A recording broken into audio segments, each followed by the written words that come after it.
Part 1. Love and the Law.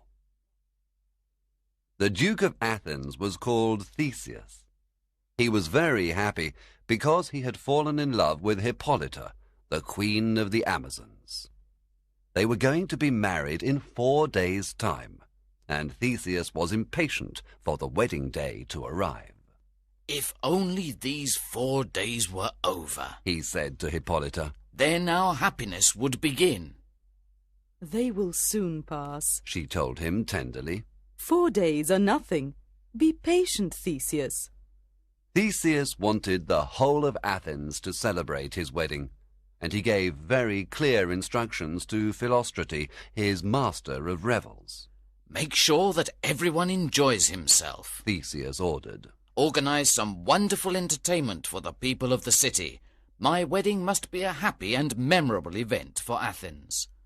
I want the whole of Athens to take part in this great day and to share my happiness with me." As Theseus was giving these orders, 4 people approached the Duke. One of them was an old man, Aegeus. He greeted Theseus politely. "I wish you long happiness, sir." Theseus smiled at Aegeus. "Thank you, Aegeus. How are things with you, my friend?" Aegeus looked serious for a moment, and then he answered the Duke. "To tell you the truth, things are not going well for me, Theseus," he began. "In fact, I have come to you to help me resolve a problem. It concerns these young people with me." He pointed to the 3 young people who were standing beside him. There were 2 young men and a girl. The girl looked angry and defiant, and the young men were glaring at each other angrily. "The problem is this," Aegeus told Theseus. "Demetrius was going to marry my daughter here, Hermia. Everything was arranged between our 2 families. I approved of the marriage, and so did Demetrius's father." Demetrius nodded his head in agreement with Aegeus. "That's quite right, sir. Everything was arranged." "But then Lysander interfered with everything," Aegeus complained. He turned to the other young man who was standing beside him. "Don't argue now, young fellow. You know you interfered," he said angrily.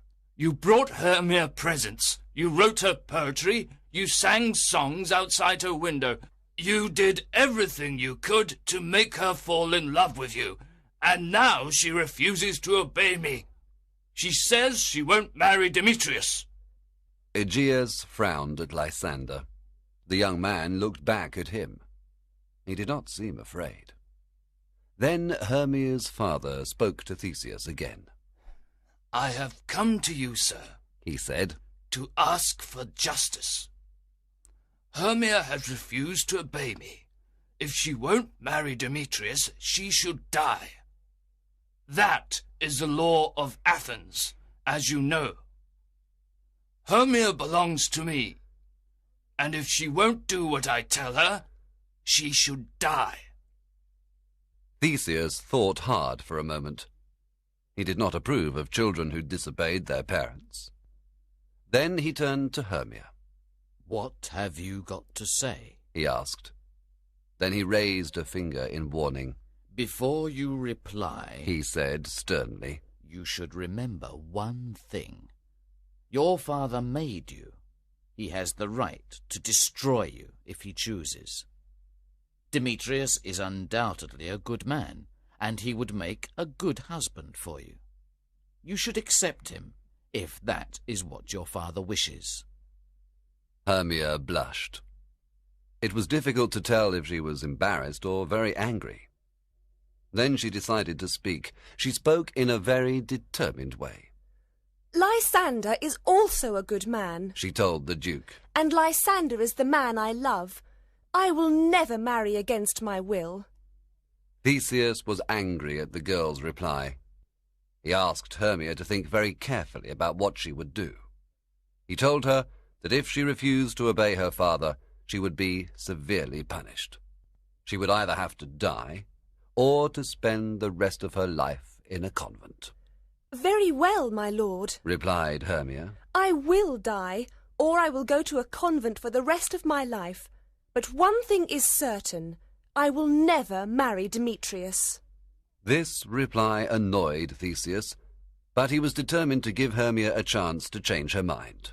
Don't decide now, Theseus told her. I will give you 4 days to make up your mind. But this I promise you. On the day of my own wedding, you will either die or go to a convent, or you will marry Demetrius. Lysander now began to argue with Aegeus. Why are you so opposed to my love for Hermia? He wanted to know. I am as good a man as Demetrius. I come from a noble family as he does. I am rich as he is. I love your daughter. Why don't you allow us to marry? Besides, Demetrius used to be in love with Helena. He made her fall in love with him. He broke her heart. He should marry Helena, not Hermia. Demetrius looked angrily at Lysander. It was true that he had been in love with Helena, and that he had treated her very badly. He knew it, and he was ashamed of his past behaviour. But now he was in love with Hermia, and he was determined to marry her. Enough, Theseus said to Lysander. I have given my judgment. Hermia has 4 days to think about the matter. Aegeus thanked Theseus for his judgment in the case. He was sure that Hermia would choose to marry Demetrius rather than face the penalty of disobedience. And now, my old friend, said Theseus to Aegeus, I want to speak to you and Demetrius privately. With pleasure, sir, Aegeus said. Certainly, sir, Demetrius said. Come with me and we'll discuss this matter together, Theseus commanded. Theseus, Aegeus, and Demetrius went off together, leaving Hermia and Lysander alone. They were very sad at the punishment that faced Hermia, and they thought that Theseus was unjust. They did not know what to do. Then Lysander had an idea. He had an aunt who lived some distance away from Athens. They could go there and marry. The law of Athens could not touch them there. If you really love me, he told Hermia, you'll run away with me. I'll wait for you tomorrow night in the wood near Athens. Then we'll go to my aunt's house. What do you think of the plan?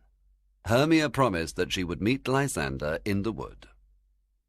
As the lovers were making their plan to escape from Athens, they were joined by Helena. Helena was very unhappy because she loved Demetrius. Why does Demetrius love you? She asked Hermia with a sigh. What have you done to make him fall in love with you when he loved me before? Hermia smiled at her friend.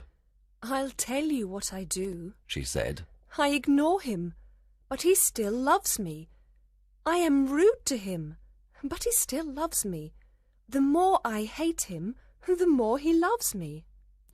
Then Hermia told Helena what Theseus had said to her. Helena felt very sorry that her friend was in danger of such a severe punishment. Lysander and I are going to run away from Athens, Hermia explained to her friend. Helena thought about the lovers' plan to escape to the wood. Then she made a plan of her own. I'll tell Demetrius what Lysander and Hermia are going to do, she decided. He's sure to follow Hermia into the wood. Perhaps he'll thank me for bringing him the news. Part 2. Acting for the Duke. Everyone in Athens knew that Theseus was going to be married to Hippolyta. Many people were wondering how they could celebrate the event in a way that would please the Duke. Everyone wanted to honour the Duke by organising a special entertainment for him and his bride. There was a weaver in the city called Bottom. He and his friends had decided that they would perform a play for the Duke. They had never performed in a play before, but they were certain it would be easy to do. They held a meeting to decide what play they should perform and the parts that each of them should play. Well, friends, asked Bottom, what play shall we perform for the Duke? He was answered by the carpenter, Quince. We have chosen the play Pyramus and Thisbe. What is my part in the play? asked Bottom excitedly. Do I play a lover? Or do I play a bad king? You play the part of a lover. Quince told him. It's a wonderful part because you kill yourself for love. Bottom was very excited at the idea of the part he was to play. Excellent, he cried. I'll be very good at it, I'm sure. I'll make the audience cry at my sufferings. You can be sure of that. He thought for a moment. But perhaps I'd be better as a king, he said thoughtfully. I could terrify them if I had the part of an evil king. He ran up and down excitedly, waving his arms about and pulling strange faces. He was trying to look strong and powerful, but he only looked ridiculous. His friends were embarrassed by his silliness. That was a bad king. Not bad, eh? He looked at his friends with a smile, expecting that they would compliment him on his efforts. No one said anything. Bottom looked disappointed. He thought his acting was wonderful. Let's continue then, he suggested to Quince. Now tell us who the other actors are. The next is Flute. Quince told them. He turned to Flute. You play the part of Thisbe, the woman that Pyramus loves, he explained. I don't want to play the part of a woman, Flute complained. Besides, I'm growing a beard. It'll be ridiculous. Don't worry about that, Quince reassured him. If you wear a mask, no one will see your beard. All right then, said Flute. If I can play the part that way, I don't mind. The idea of wearing a mask appealed to Bottom, and he could not resist interrupting. I could play that part beautifully. I want to be Thisbe, he cried. Let me have the part of Thisbe. No, said Quince. You will play the part of Pyramus. Then Quince told the other actors which parts they would play. After telling everybody which part they would play, finally he turned to Snug. Your part's a good one too, he informed him. You will be the lion. The lion? Snug said anxiously. Is it a difficult part to play, Quince? Do I have to remember many long speeches? No, don't worry, Quince reassured him. The lion's part is very simple. You just enter and roar. It's very easy. Once again Bottom was delighted at the idea of playing the lion. It seemed a much more wonderful part than his own. He interrupted the proceedings once again. Let me be the lion, he cried. Oh, do let me be the lion, Quince. I could do it so well. I would roar so loudly that it would frighten everybody in the audience. By now, Quince was becoming quite impatient with Bottom. A fine thing that would be, he said angrily. The Duke would be very angry if we frightened all the ladies. We'd all get into a lot of trouble. You're right, Bottom admitted eagerly. But I'd play the part of the lion very gently. No one would be scared at all. How many times must I tell you? Quince said angrily. You're playing the part of Pyramus. It's a lovely part. He paused for a moment. There is one other thing we need to do. We must practice our play in a quiet place away from the city.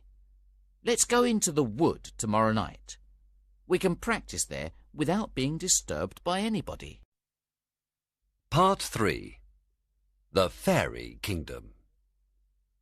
The next night, several groups of people entered the wood outside Athens. First, there was Lysander and Hermia. Then there was Demetrius, who was secretly following Hermia. Demetrius was followed by Helena.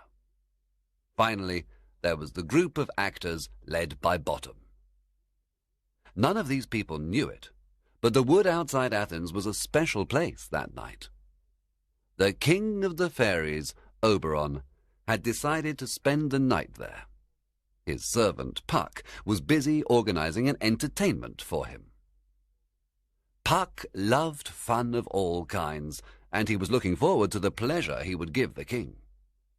He was walking happily through the wood when he suddenly saw a fairy. Who are you? He asked. You're not one of the king's fairies, are you? No, I'm not. The fairy replied proudly. I serve the Queen Titania. The Queen? Puck cried in surprise. Do you mean that the Queen is also here tonight? Certainly she is. the fairy told him. The Queen and her retinue will be here shortly. This was not good news for Puck. Oberon and Titania had quarrelled very badly. The Queen had taken a new servant boy and refused to give him to the king. The king was offended by her behaviour. They were avoiding each other and hardly spoke when they met. We must keep them apart. Puck thought. It will be a disaster if they see each other, because they'll just squabble again. The king and the queen must not meet. But it was too late, for the next moment Oberon and his servants appeared from one direction, and Titania and her servants appeared from another. When they saw each other, the king and queen stopped and stared. There was an awkward silence in the wood. Puck did not know what to do. Suddenly Titania made a sign to her servants. I won't speak to him, She announced. I will never speak to him again. Oberon heard what the queen said, and it made him angry. I am your king, Titania. Remember that, he commanded in a stern voice. You are my king, it's true, Titania replied. but you have been unfaithful to me. I know you were in love with Hippolyta.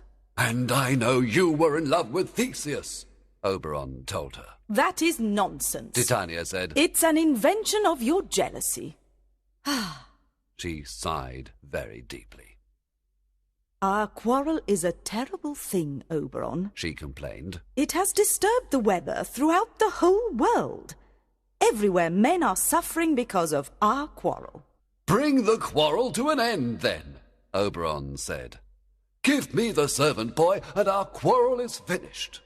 Never, replied the queen. The boy is mine, and he will stay with me.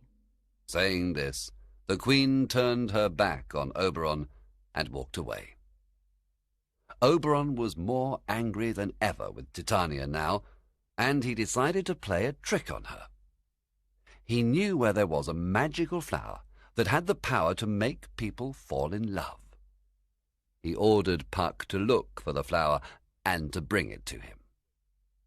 I'll wait until Titania is asleep tonight, Oberon thought. Then I'll squeeze a little of the juice from the flower into her eyes. When she awakes, she'll fall in love with the first person she sees. That will punish her for her pride and arrogance. He smiled with amusement at the trick. Now he felt more cheerful. Just then, Demetrius and Helena came into that part of the wood. They were quarrelling loudly. Oberon quickly made himself invisible so that he could listen to them. I've already told you to go back to Athens, Demetrius said to Helena. I came here because I'm in love with Hermia. Stop following me. I'll always follow you, Demetrius. Helena replied. Can't you understand that I love you? I'll never leave you. If you don't leave me alone, I'll abandon you here in the wood. Demetrius threatened her. It's a dangerous place. You don't want to be left by yourself, do you? If you leave me, I'll run after you. Helena told him. I don't care how badly you treat me, Demetrius. I love you. The young couple walked away, still arguing bitterly. Oberon was shocked by what he had heard of the conversation between Demetrius and Helena. What a pity, thought Oberon. That young fellow deserves a lesson. To treat a beautiful girl in that way, it's not right at all. Then an idea came to him, and he smiled again. I know what I'll do, he thought. I'll make the boy fall in love with her. He'll learn what it is to suffer for love. When Puck returned, he was carrying the magical flower with him. He gave the flower to Oberon. Come with me, Oberon ordered. I know the place where Titania sleeps. Let's go and find her. Oberon and Puck walked very quietly through the forest until they found Titania. The queen of the fairies was fast asleep. Oberon crept forward and gazed down on her. Titania was very beautiful. Oberon poured a little of the juice from the flower into the Queen's eyes. "There," he whispered triumphantly to Puck. "When she wakes, she'll fall in love with the first thing she sees. I hope it's something really ugly and horrible. That'll teach her to be more respectful to me in the future." Oberon and Puck left the Queen sleeping peacefully. Then Oberon told Puck about the young couple in the wood, and how cruelly the boy had behaved towards the girl. "Take a little of this magic juice, Puck," the king ordered. "Go through the wood until you find them. As soon as they're asleep, pour a little of the juice into the young man's eyes. When he wakes, he'll be in love with the girl." Puck liked the king's plan, and went off happily to search for the boy and girl. He thought the king's idea was a wonderful one. Lysander and Hermia thought that they were quite alone in the wood. They were very happy and excited to be together, and the time passed quickly for them. Then Lysander realized that he had lost the way in the darkness. "We should sleep here until morning," he said to Hermia. "We'll soon find our way again when it's light." Hermia agreed with him. She lay down on the ground and made herself comfortable. She was tired. Lysander lay down next to her on the soft ground. What are you doing? Cried Hermia. Don't lie so close to me. We're not married yet. It's not right. Lysander was disappointed, but he got up and moved a little way away. Then he too lay down on the soft earth. The lovers had had a long and exciting day, and they were soon asleep. Puck was still looking for the boy and girl that Oberon had described to him. He came through the silent wood, carrying the flower carefully in his hand. Then he saw Lysander and Hermia asleep.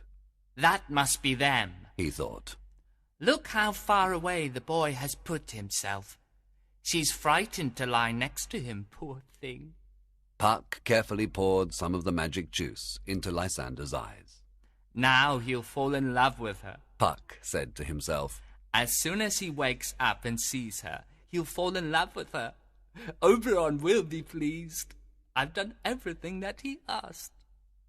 Lysander and Hermia went on sleeping. The wood was very dark and quiet. A little while later, Demetrius and Helena came into the part of the wood where the lovers were sleeping. They were still quarrelling, and Demetrius was becoming increasingly angry. Go away, he shouted at Helena. Leave me alone, I tell you. I know that I'm not as beautiful as Hermia, said Helena sadly. Everyone loves her. If I were like her, you'd never treat me like this. She began to sob. Then she saw something on the ground in front of her. She cried out in surprise. Oh! Why, it's Lysander! Wake up, Lysander! Wake up! Lysander woke up out of his sleep and looked at Helena. The flower worked its magic, and he fell in love immediately. Helena, my love, he cried out. Helena did not believe that Lysander was sincere in what he was saying. She knew that Lysander and Hermia were very much in love. She imagined that he was making fun of her because of her love for Demetrius. It's very cruel of you to make fun of me, Helena complained. Why do you mock me with this silly game? She turned away from Lysander and walked off into the wood. Wait! Helena, wait for me! Cried Lysander. He got up quickly and chased after Helena. Part 4. The Donkey and the Queen. Bottom and his friends had met in another part of the wood, and they were busy with the rehearsal for their play.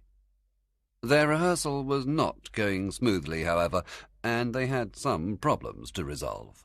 Friends, said Bottom, there are some things in this play that I don't like. I don't like them at all. For instance, he went on, Pyramus has to kill himself with a sword. I think the ladies in the audience will be frightened if he does that. You're right, agreed Snout. We can't frighten the ladies. Why don't we get rid of that part? We don't have to do that, Bottom argued. why don't we add a prologue to the play? We could explain that Pyramus isn't really killed at all. And we could also say that I'm not really Pyramus, that I'm really Bottom. Then the ladies wouldn't be frightened. What do you think? I think you're right. Quince told him. We'll put in a prologue to explain that part of the play. What about the lion? Asked Snout. Won't the ladies be frightened of the lion as well? A lion is a very terrifying creature, you know. Bottom pointed out. Let's have a second prologue. Snout suggested. We can explain that it isn't a real lion at all. Yes, Said Bottom. and when you play the part, He said to Snug. you should show your real face. And then you could speak in your own voice. You could say, ladies, don't be frightened. I'm really Snug. I'm not a lion at all. Then they wouldn't be scared. I agree. Said Quince. We don't want to frighten the ladies. That would be a terrible thing. But there's something else that worries me. What about the moon? It says that Pyramus and Thisbe meet in the moonlight. How are we going to put moonlight into the play? We need an almanac. Cried Bottom. Get an almanac. He cried excitedly. Quince opened the almanac at the date of Theseus's wedding. He read the details carefully. It's all right. He told them. There is a good moon that night. Then it's easy. Bottom said. We leave a window open in the room where we're playing. Everyone will see the moonlight. Or one of us could carry a lantern. Quince suggested. He could explain that he represents the moon. The actors were happy. They thought they were solving all their difficulties very cleverly. But what about the wall? Quince asked. It says in the play that Pyramus and Thisbe talk to each other through a hole in the wall. How are we going to show the wall? Everybody looked thoughtful for a moment, and then Bottom spoke again. One of us must represent the wall. He said. He can carry a brick to show what he is. Good. That's settled then. Said Quince. Let's begin, shall we? You go over there, Bottom, and when I call you, you come on the stage. All right, everybody? Everybody said they were ready, and Bottom went a little distance away. Puck had heard the voices of Bottom and his friends, and he had hidden behind a tree to see what they were doing. At first he did not understand what Bottom and his friends were doing. Their behaviour was very strange. Then he realized what they were doing. They must be actors. He said to himself. Of course they are. But they're surely the worst actors in the world. I think I'll play a trick on them. He saw that Bottom was out of sight of his friends, and he used his magic to change Bottom's head into the head of a donkey. Bottom felt nothing, so he did not notice the trick that had been played on him. The other actors were now ready to begin. Bottom! Cried Quince. Where are you, Bottom? You're supposed to be on stage now. Bottom stepped forward, ready to speak his lines. If you loved me, Thisbe, He began. Run! Cried the actors. There's a monster! Run away, everybody! Bottom could not understand why the actors had run away. what's the matter with them? He wondered. Where have they gone? He waited for them to return, but no one came back. Now I understand. Bottom thought. They want to frighten me. That's all it is. Well, I won't be frightened. I'll stay here. I'm not scared. Bottom began to walk up and down and to sing one of his favourite songs. He sang very loudly. The owl cock so black of hue, with orange tawny bill, the throstle with his note so true, the wren with little quill. His singing woke Titania. She looked at Bottom, and the magic flower worked on her immediately. The fact that he now had a donkey's head made no difference at all. She fell in love with him straight away. Your singing is wonderful, sir. She told him. And you are beautiful as well. I'm in love with you. She confessed. She called all her servants and told them that she was in love with Bottom. She ordered them to take very good care of him and to do exactly what he wanted. Part 5. Lovers' Quarrels. Puck was thrilled with the results of his trick on Bottom, and he ran off to find Oberon. He wanted to tell him everything that had happened. "So you gave Bottom a donkey's head," Oberon laughed. "Then what happened?" Bottom's friends ran away when they saw him, Puck explained. and Bottom was left alone in the wood. He started singing, and the noise he made woke Titania. As soon as she woke up, she saw him, and she fell in love with him," cried Oberon with pleasure. "An idiot with a donkey's head. That is a good joke, Puck. That'll teach Titania to be so horrible to me. Well done indeed." Puck smiled happily at Oberon. He was pleased with himself. "And the boy from Athens?" asked Oberon. "Did you find him as I told you, and put the magic juice into his eyes?" Yes, said Puck. I found him and the girl. He'll fall in love with her as soon as he wakes up. Just at that moment, Demetrius and Hermia came into sight. Oberon and Puck both saw them. "That's strange," commented Oberon. "It's the same boy, all right, but I've never seen that girl before." Puck was confused as well. It is strange, he said. That's the same girl, but I don't know who the boy is. I've never seen him before. The king and his servant looked at each other. They did not understand what had happened. Then they approached the young couple. They wanted to hear what Demetrius and Hermia were saying to each other. "Why are you so cruel to me, Hermia?" complained Demetrius. "You know I love you." Love me? Hermia replied angrily. I don't care if you do love me. I want to know where Lysander is. When I woke up, he was gone. I was alone in the wood. Tell me the truth, Demetrius. Have you killed the man I love? "No, I haven't killed him," Demetrius said. "I don't know where he is, and I don't care where he is. But I certainly haven't killed him, Hermia." Then where can he be? Hermia cried desperately. I can't understand what's happened to him. Help me find him, Demetrius. Please help me find him. "And if I do help you," Demetrius asked, "what will you do for me, Hermia? Remember that I love you." Hermia was very angry with Demetrius now. Leave me alone. She cried. Can't you understand that I hate you, Demetrius? Just leave me alone. Hermia ran away through the wood.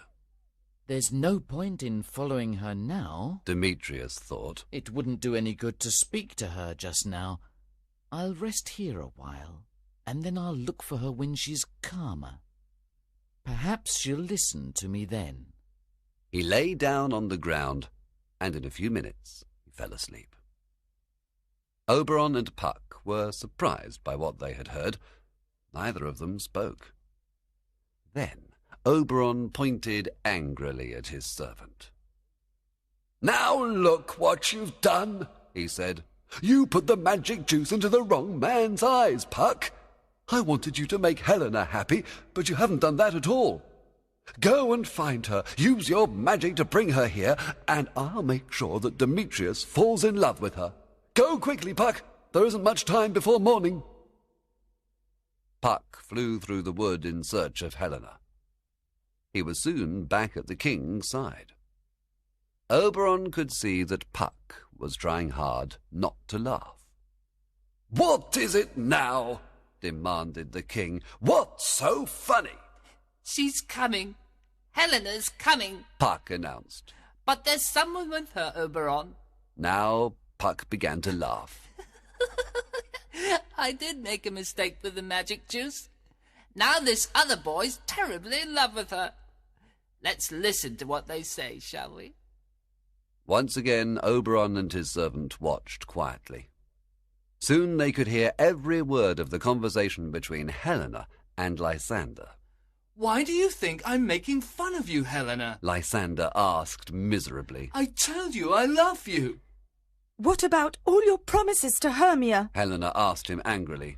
What happened to them, Lysander? It's true. Lysander said. I thought I loved Hermia once. Now she means nothing to me. It's you I love, Helena, only you. I don't believe you, Lysander. Helena told him. You're playing some unkind game, and I think it's wrong of you. Helena and Lysander were walking near the place where Demetrius was sleeping, and the noise of their talking woke him up. Oberon had worked his magic on Demetrius, so that when he saw Helena, the young man fell in love with her immediately. Helena! He cried. My love, Helena! This was too much for Helena. She thought that Demetrius and Lysander were being cruel to her. She was very offended with them. Stop it! Both of you! Just stop this game! Helena shouted at Demetrius and Lysander. I don't know why you've decided to be so cruel to me, but stop it, please! Hermia appeared at this moment. She had been looking for Lysander everywhere, and she was very happy to see him alive and well. Lysander, I've been looking everywhere for you. Why did you leave me like that? She asked. Why shouldn't I leave you? Lysander replied coldly. Love made me leave you. Hermia was astonished. Love made you leave me? She repeated slowly. What do you mean? Aren't I the girl you love, Lysander? You? Lysander mocked her. I love Helena, not you. Hermia could not believe what she was hearing. It can't be true, she whispered. It can't be true. Last night you loved me, and now you say everything is changed, and you love Helena? Helena interrupted the conversation between Lysander and Hermia. Now she was convinced that all of her 3 friends had joined together to mock her, and she was angry and offended. I would never have thought it of you, Hermia, she said. What made you turn against me and make fun of me like this? We've always been such good friends. Why are you treating me so badly? I don't understand you, Hermia told her. What do you mean, Helena? You know very well that Demetrius and Lysander are both in love with you, Helena said. Why have you made them both pretend to be in love with me? What kind of cruel game are you playing? I still don't know what you're talking about, Hermia replied. That's right. Make fun of me, all of you, Helena shouted. I know now that you all hate me. I won't stay here to be the victim of your cruel jokes. Then Lysander and Demetrius began to argue with each other. You ran away from Athens with Hermia, Demetrius said. Stay with her. I love Helena. You wanted to marry Hermia, Lysander said. There she is. Take her and be happy. I love Helena now. They looked at each other fiercely, and Lysander reached for his sword. Demetrius then reached for his sword as well.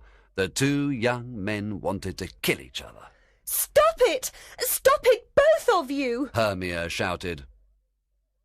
She ran to Lysander and held onto his arm. Lysander was now furious with Hermia as well as Demetrius. Don't touch me! Get away from me! I hate you! Hate me? How can you say that you hate me, Lysander? Get away, I tell you! Lysander repeated, and he pushed Hermia angrily. Then it's true? She asked him. It's really true that you don't love me anymore, Lysander? And you're in love with Helena? Yes, it's true, Lysander said. Now leave me alone. Hermia turned to Helena. She was very pale and angry. You! She cried. I thought you were my friend, but you've stolen Lysander from me. I hate you! Oberon knew that the 4 young people would soon begin fighting, and he decided to interfere. We must use some more magic, Puck, he said. If we don't do something, they'll really hurt each other. He thought for a moment. Then he gave his orders. He told Puck to make the wood very dark and to put a thick mist everywhere. Then he told his servant to go to Lysander and Demetrius in turn. They won't be able to see anything in the mist, he said. When you go to Lysander, pretend to be Demetrius. Tell Lysander that you want to fight him. He'll follow you. Then go to Demetrius and pretend to be Lysander. Tell him the same thing and make him follow you in a different direction. You can keep them apart that way.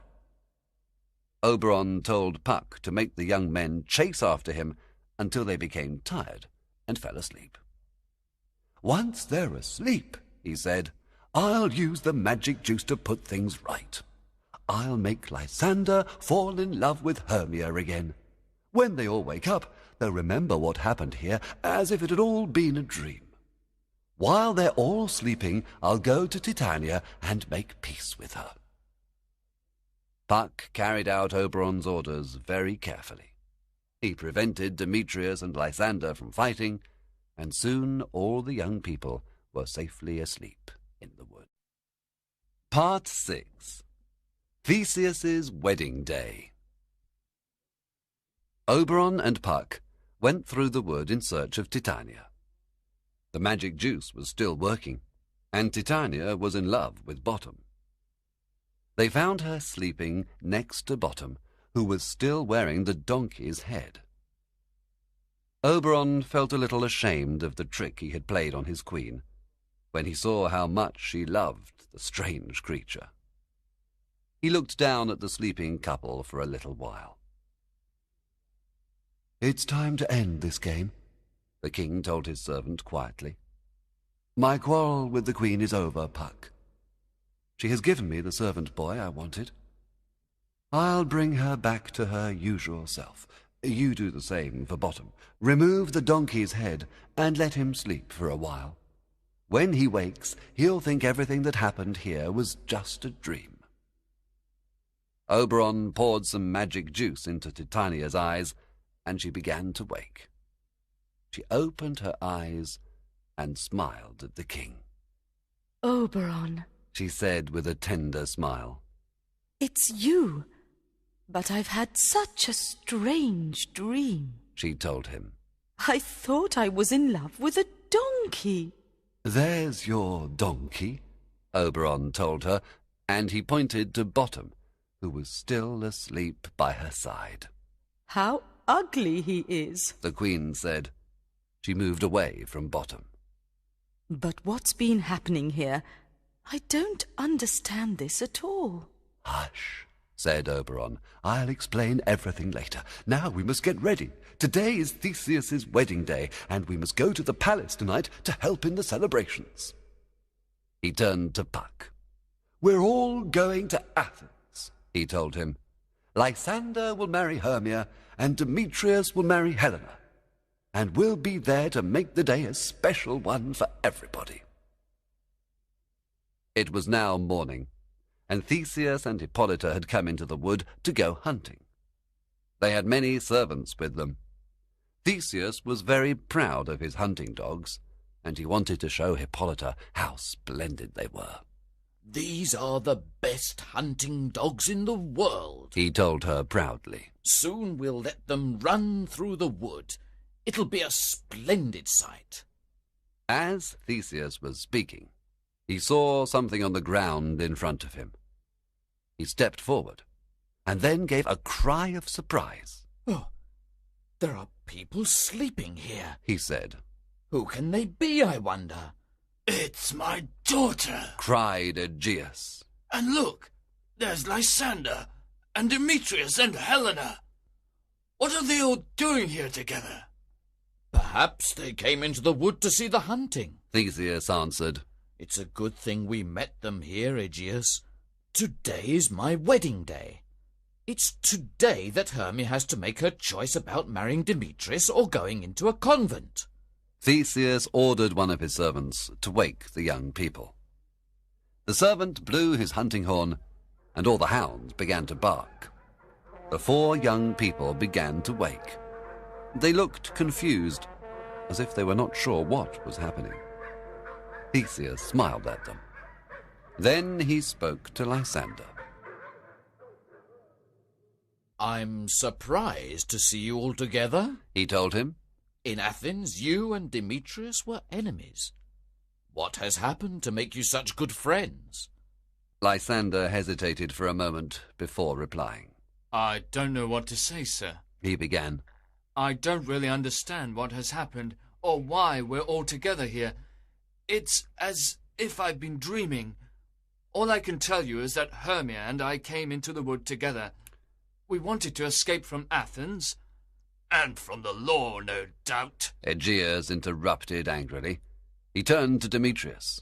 Do you hear that, Demetrius? Lysander wanted to run away with Hermia. He would have stolen the girl you're going to marry. The law should punish him, Theseus. Demetrius then spoke. It's true that Lysander and Hermia ran away from Athens. They told Helena their secret, and I followed them. I was angry with Lysander, and I wanted to stop them.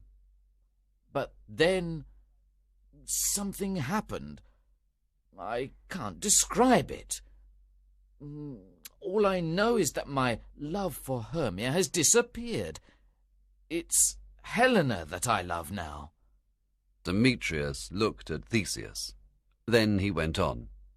You know that I was in love with her before I saw Hermia. Now I'm in love with her again. I don't want to marry Hermia. Aegeus was very surprised at what Demetrius had said, and he did not know what to say. No one spoke for a while, and then Theseus made a sudden decision. I've changed my mind, Aegeus, he announced. I'm not going to punish Lysander and Hermia after all. We'll all be married together.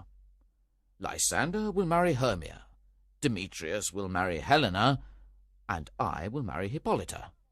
It'll be a wonderful ceremony. Come on, everybody, he ordered them. We'll go back to Athens together. You can tell me everything that happened here in the wood while we're travelling. The 4 young people went back to the city with Theseus and the others. When Bottom woke up, he found himself alone in the wood. He sat up and looked around him. He, too, did not understand what had happened to him. What a dream I've had, he thought. I thought... He shook his head. I don't remember it all, but no one has ever had a dream like that. It was splendid. Then he remembered what day it was. Theseus's wedding, he reminded himself. I must get back to the city. We're performing our play tonight. Bottom jumped up and began to walk quickly through the wood towards Athens. Part 7. Pyramus and Thisbe. The whole of Athens came to see the wedding of Theseus and Hippolyta. Everybody was surprised that there was not just one wedding, but 3. There was great happiness when people heard the lovers' stories. The triple wedding was a great success, and afterwards there was a great feast. Now, Philostrate, said Theseus to his master of revels, what entertainment have you organized for us this evening? I hope it's something special. Lots of people have made suggestions, sir, Philostrate replied, and the choice is yours. There is a play called Pyramus and Thisbe, for example. To tell the truth, it's not a good play, and the performers are not really actors at all. But you may want to see it. The performers are not real actors? Who are they then? asked Theseus. Bottom and his friends are simple men, sir, Philostrate explained. They wanted to do something to celebrate your wedding, and they have chosen this play. But I don't advise you to see it, sir. Their play is terrible. I want to see it, Theseus decided. I don't care if they aren't real actors. It's enough for me that they are simple men who wanted to honour me and Hippolyta.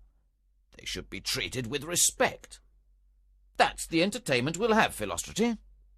Philostrate went off to tell Bottom and his friends to prepare their performance. Soon Theseus and Hippolyta led their guests into the hall where the play was to be performed. His special guests were Lysander and Hermia, and Demetrius and Helena. Everybody sat down and waited for the performance to begin. There was silence for some minutes, and then Bottom and his friends appeared on stage. Bottom was dressed as Pyramus, Flute as Thisbe, Snout as wall, Starveling as moonshine, and Snug as lion. They all bowed politely to the audience, and then Bottom began to speak the prologue that he and his friends had rehearsed in the wood. He faced the audience solemnly and said, "This is our play. I am Pyramus. I am the hero of the play. He paused, and then pointed at Flute. This beautiful girl is Thisbe." Some people in the audience began to laugh at this, because they could clearly see Flute's beard through the mask he was wearing. Theseus looked sternly at the people who were laughing, however, and the audience was quiet once more. "This man is the wall," Bottom went on, pointing at Snout. I am. Said Snout proudly. You can see I'm the wall because of this brick I'm carrying. He held a large brick in one hand and showed it to the audience. A talking wall? Theseus commented to Demetrius. What next, I wonder? Bottom continued his introduction of the performers. "This man represents moonshine. Pyramus and Thisbe used to meet on opposite sides of the wall. Bottom explained. They would talk through a small hole in the wall. He explained. One night, Thisbe arrived before Pyramus, and she saw a dreadful lion." Here, Bottom paused to point significantly at Snug. Snug was dressed as a lion, but his face was showing through the lion's costume. He waved cheerfully at the audience. Again, some of the audience began to laugh. This time, even Theseus joined in the laughter. This is the silliest play I've ever seen, Hippolyta said to Theseus. Bottom now went back to the other actors, and they began acting the play. Their acting was terrible. Thisbe came onto the stage and was horrified to see a lion. The lion roared. Thisbe screamed and ran away, but as she ran, she dropped her cloak, and the lion tore it to pieces. When Pyramus arrived, he saw the cloak on the ground and the lion standing next to it. Pyramus imagined that the lion had eaten his lover. He drew his sword and killed himself in despair. Then Thisbe returned, and when she saw the body of Pyramus on the ground, she took out a knife and killed herself. They're terrible. Hippolyta said again to Theseus. They don't know anything about acting or the theatre. Some of the audience were angry with Bottom and his friends, and others thought the play was the funniest performance they had ever seen. Theseus was amused, however, and applauded the performance with enthusiasm. When their play was finished, Bottom and his friends left the stage. They were happy that they had honoured Theseus and his wife with their performance, and they were sure that the play had been a great success. Soon the great hall where Theseus had entertained his guests was silent and dark. Everyone had gone to bed. A small figure emerged from the darkness and began to speak. It was Puck. He was singing quietly. Now it is the time of night when fairies come to bring sweet joys to married girls and married boys. As Puck sang his song, other figures emerged from the darkness. Oberon and Titania appeared with all their servants. The king and queen began to sing. We wish the couples married here happiness for many a year. Fairies make a magic sign so all the children will be fine.